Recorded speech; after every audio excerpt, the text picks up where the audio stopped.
जिन ऋषियों की पदरज को पा यह भारतवर्ष महान हुआ, जिन पर गर्वित है वर्तमान, जिन पर गर्वित है वर्तमान, जिनसे सबका कल्याण हुआ, जिनने बन कर के बीत राग धरती पर स्वर्ग उतार दिया।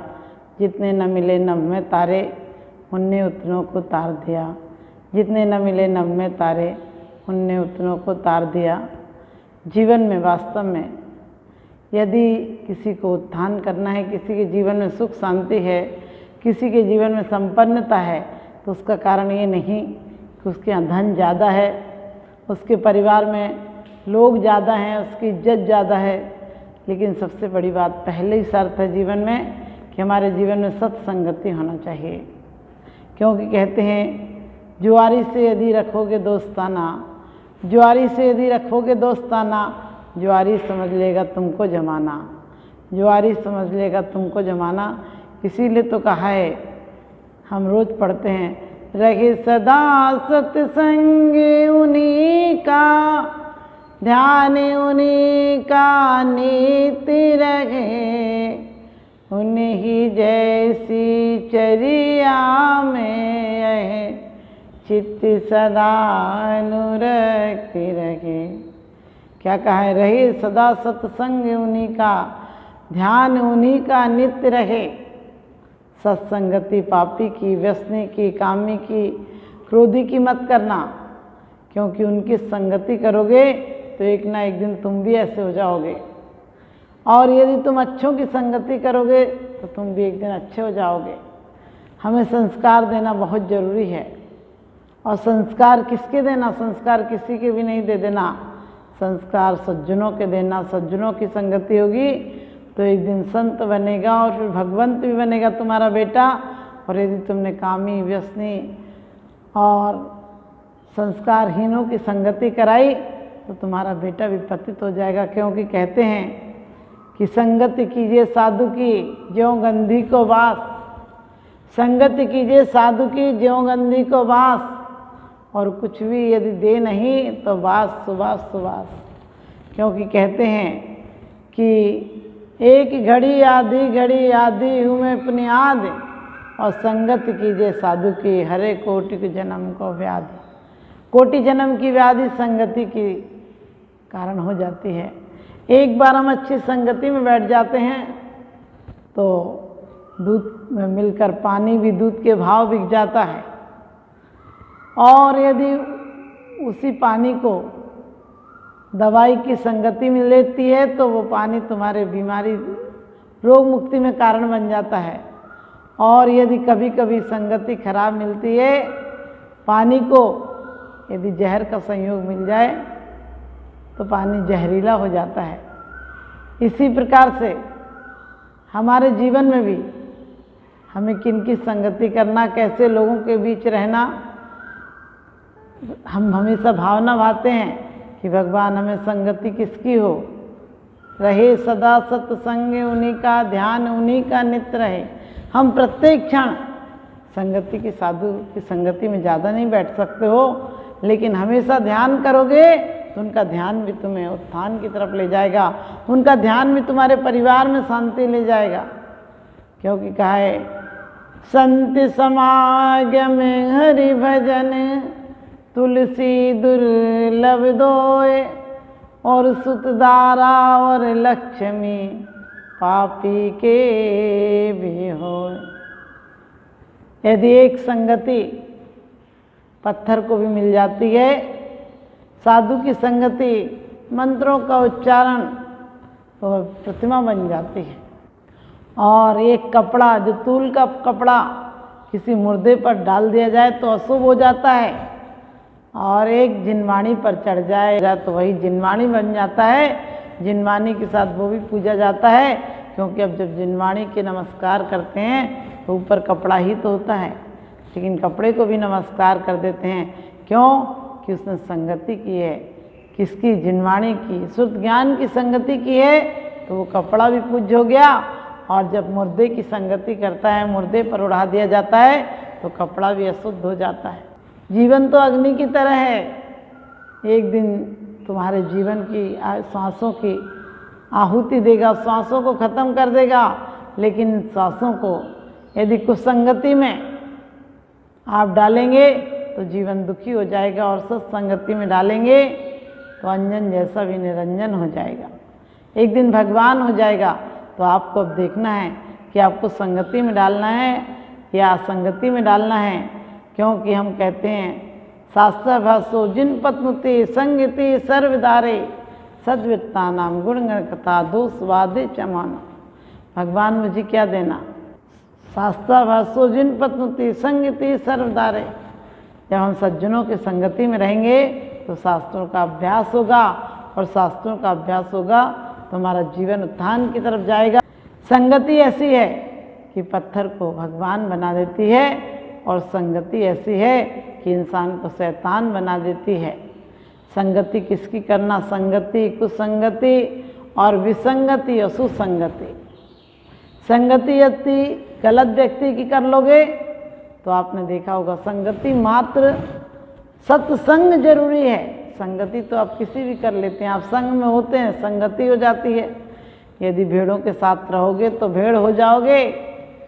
कभी कभी आपने देखा होगा, लोग कहते इतने लोग कर रहे हैं गलत काम, तो हमें करने में क्या है? अरे कभी मत करना। क्यों? कि करना हो तो अच्छी संगति करना, अच्छे लोगों से मिलना। आज हमारे संस्कार खोते जा रहे हैं, आज हमारी संगति खोती जा रही है। हमने पाश्चात्य सभ्यता को अपना रहे हैं, हम उन लोगों के भद्दे गीत गा रहे हैं। आज आपने देखा होगा, हमारे यहाँ सत्संग जहाँ होता था, लोग भरत चक्रवर्ती जैसे अपने 6 खंड की विभूति छोड़कर साधुओं का जहाँ से आवागमन होना हो, जिस दिशा से आवागमन होना हो, वहाँ पर जाकर नमस्कार कर लेते थे तुरंत आसन से उठकर। हम कहते तो रोज हैं, रहे सदा सत्संग उन्हीं का कहाँ सत्संग। सत्संग में बैठकर तो नींद आ जाती है, क्योंकि सत्संग के प्रति हमारी अभिरुचि नहीं, सत्संग के प्रति हमारा ख्याल नहीं है। हम सत्संग चाहते नहीं, हम कहते हैं सत्संग हो। जिसका सत्संग हो जाता है, एक बार सत्संग हो जाए तो अंजन निरंजन हो जाता है। एक बार सत्संग मिल जाए तो अंगुली माल जैसा बुद्ध का शिष्य हो जाता है, और खड़क सिंह जैसा संत हो जाता है। क्योंकि एक बार संत की आवाज़ मिल जाए, एक बार संत को, चेटक को जब खड़क सिंह ले जाता है, एक अपाहिज बनकर ले जाता है, तो बाबा भारती कहते हैं एक बात सुन ले। वो कहता है नहीं सुनूंगा, मुझे मालूम है तुम यही घोड़ा मांगोगे, मुझे मालूम है तुम क्या कहोगे। लेकिन बाबा भारती के अंदर करुणा देखिए, संत का हृदय सरोवर की तरह होता है। वो कहते हैं एक बार सुन जा ध्यान से, मैं तेरे से घोड़ा नहीं मांगूंगा, लेकिन तू किसी से ये मत कहना तू अपाहिज बनकर आया है, तूने अपाहिज बनकर मुझसे धोखे से घोड़ा लिया है, और मैं घोड़ा नहीं लूँगा। एक संत की भावना देखिए, जिसके अंदर शांति का, करुणा का, दया का सरोवर बह रहा है। वो कहता है कि किसी से ये मत कहना, क्योंकि मेरी चीज़ चली जाए, पदार्थ चला जाए, परमार्थ नहीं जाना चाहिए। वो कहता है कि किसी से मत कहना, वरना लोग करुणा करना, दया करना, अपाहिजों की सेवा करना बंद कर देंगे। और आज ऐसे पत्थर दिल हो गए कि वास्तव में किसी का कुछ भी हो, हमें कोई फर्क नहीं पड़ता है। जबकि कहा है कि रहे सदा सत्संग, जिनका सत्संग रहेगा, जैसी संगति में आप रहते हैं, आप यदि कामी भोगी की संगति में रहते हैं तो आपके वैसे विचार होने लगते हैं। एक बार एक मछुआरिन अपनी सहेली के यहाँ आई, शहर में आई, तो उसे ख्याल आया कि मेरी सहेली यहीं पर है और उससे मिलती चलूँ। पहले वाहनों का इतना साधन नहीं था, और वो उसके यहाँ मिलने गई। शाम हो गई और उसकी सहेली के यहाँ फूल का काम था, फुलवारिन थी, और उसने कहा तुम यहीं रुक जाओ। कहने लगी ठीक है रुक जाती हूँ। अब आपको पता, आपके पास जो चीज़ अच्छी लगती हो आप उसी का सत्कार कर देते हैं। उसके यहाँ तो फूल ही फूल थे, और उसको पता था कि ये मछुआरिन है, इसने तो आज तक सिर्फ मछलियों की बदबू में ज़िंदगी गुजारी है। तो उसने फूलों की बढ़िया सेज लगाई और उसे सुला दिया। रात को उसे नींद नहीं आई, और वो पूछने आई कि ठीक से नींद तो आ रही है, आज तो तुझे आनंद आ रहा होगा, क्योंकि तू पहली बार फूलों की सेज पर सो रही है। तो मछुआरन बोली कि मेरा दम घुट रहा है, मुझे नींद नहीं आ रही है। उसने कहा अरे फूलों में तुझे नींद नहीं आ रही है? उसने कहा क्या बताऊं, मुझे यदि सुलाना है तो मेरी वही गंदी टोकरी ला दो, उसमें थोड़ा सा पानी डाल दो।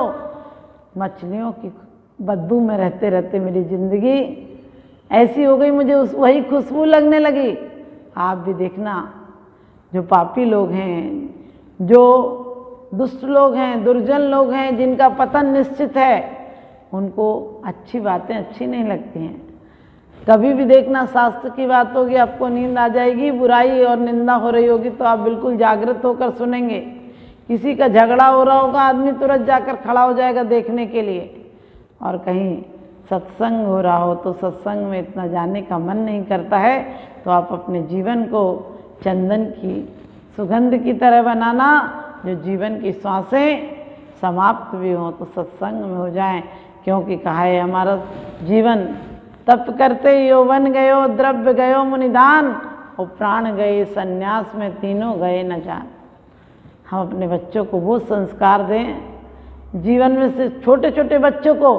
पहले हम बच्चा पैदा होता था तुरंत संतों के पास नामकरण करने के लिए ले जाते थे, और संतों के पास जाने का एक संस्कार कैसा पड़ता था कि मैना सुंदरी इतनी आपत्ति आने पर, कोड़ी पति मिलने पर भी पीछे नहीं हटी और वह पति की सेवा में लगी रही। उसने किसी को दोष नहीं दिया, क्योंकि एक बार जिसको संगति का आनंद आ जाए, एक बार जो सत्संगति में चला जाए, उसके जीवन में कभी आपत्ति नहीं आती, उसके जीवन में कभी विपत्ति नहीं आती है। और इसी का मतलब था उसने पिताजी को दोष नहीं दिया, उसने कोई बद्दुआएं नहीं दी, उल्टे कहा पिताजी आप अपना कर्म करें, मेरा जो भाग्य होगा वो होगा।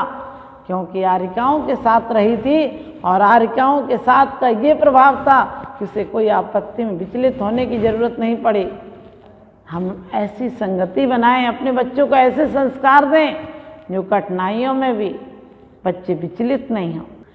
विसापाहार में एक बड़ी अच्छी बात कही है कि यदि तुम सज्जनों की संगति करते हो, यदि भगवान के साथ लगते हो, भगवान की आराधना में लगते हो, तो तुम्हें अपने आप सुख की प्राप्ति होती है। और यदि तुम उनसे विमुख रहते हो तो तुम्हें दुख की प्राप्ति होती है। तो अपने जीवन में भी हम अपने सत्संगति का साथ दें तो आपत्ति काल में भी वही संगति काम आ जाती है। एक एक बार के संस्कार हमें काम आ जाते हैं। हम अपने बच्चों से सुखों की उम्मीदें करते हैं तो बच्चों को, छोटे बच्चों को हम जैसे पहले संस्कार देते थे, पैदा होने के पहले एक दस्तूर होता था मंदिर जाने का, यानी बच्चा जब 8 महीना 7 महीने का गर्भ में होता था तो बड़े उत्साहपूर्वक बच्चे को गर्भ से ही भगवान के दर्शन कराते थे।